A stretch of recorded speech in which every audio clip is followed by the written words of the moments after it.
ওনার কথা যখন মনে পড়ে তখন একটা 90 দশকের কবিতার কথা সব থেকে আগে আমার মাথায় আসে। জাহাজ ডোবে না, জাহাজ আত্মহত্যা করে। সারা জীবন উনি শুধু কাজ করে গেলেন এবং কাজ করতে করতে আমার মনে হয় ওনার না কোনো শিরোপা, না কোনো মান, না কোনো সম্মানের কোনো আলাদা করে প্রয়োজন ছিল।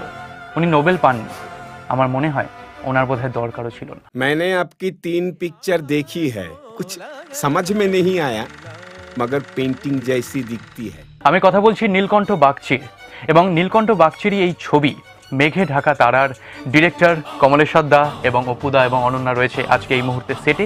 প্রথমে নীলকণ্ঠ বাগচিকে কমলেশ্বর দা কিভাবে দেখতে চেয়েছেন এই ছবিতে সেটা যদি একটু বলেন। আসলে মেঘে ঢাকা তারা ছবিটা করার মূল অনুপ্রেরণা তো ডেফিনেটলি ঋত্বিক কুমার ঘটক। মাঠ পাথার গ্রাম নগর বন্দরে তৈরি হও, কার ঘরে জ্বলেনি দ্বীপ চির আধার তৈরি হও। এখন ঋত্বিক কুমার ঘটকের একটি ছবি যুক্তি তক্ক আর গল্প, সেই গল্পে নীলকণ্ঠ বাগচি হচ্ছেন ওনারই আঁকা। ছবিটাকে যেহেতু আমরা একটা অটোবায়োগ্রাফিক্যাল ছবি বলতে পারি, ওনারই আঁকা একটি চরিত্র যেটাতে উনি নিজেই অভিনয় করেছিলেন। তো নীলকণ্ঠ বাগচি আমাদের ছবিতে যখন আসেন অ্যাজ ইফ ওই ছবিটার একটা এক্সটেনশন হিসেবেই আসেন। ওই ছবিটায় নীলকণ্ঠ বাগচির যা দর্শন বা যা সামগ্রিক প্রেক্ষাপট, সেই প্রেক্ষাপট এবং দর্শনকে নিয়েই আমাদের এই ছবিটা শুরু হয়, এবং তারপর সেটা নীলকণ্ঠ বাগচির জীবনযাত্রা এবং তাঁর যে থট প্রসেস, তিনি যে থট স্পেসে এক্সিস্ট করেন সেইটাকে নিয়ে ডিল করে। ভাবনার জগতে একদিনও বেইমানি করেছি বল?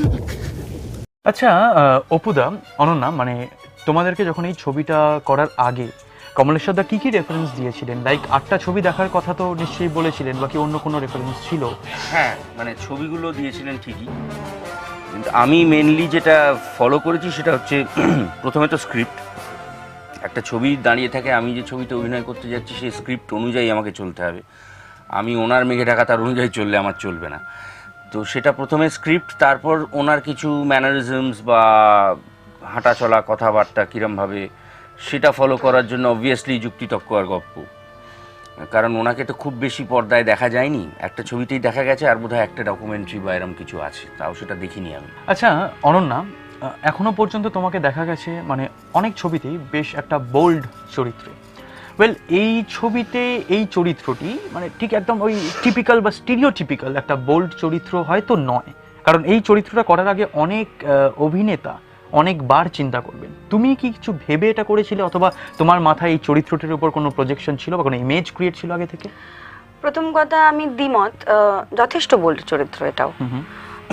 এখন হ্যাঁ, হয়তো এটাই তার মানে দাঁড়ালো যে আমি বোল্ড চরিত্রেই অভিনয় করি, কিন্তু ডেফিনেটলি দুর্গা যে ক্যারেক্টারটা আমি প্লে করছি, সাংঘাতিক বোল্ড, সাংঘাতিক পার্সোনালিটি এবং সাংঘাতিক ইনার স্ট্রেংথ না থাকলে এরকম একটা ট্যালেন্ট, এরকম একটা গ্লোরির সঙ্গে চলা খুব ডিফিকাল্ট। এবং আমার মনে হয় উনি অনেক ভেবেচিন্তেই কিন্তু নামটাও রেখেছেন দুর্গা ওই কারণে। একদমই একদমই। Separation is essential. দাও না কটা টাকা। টাকা নেই।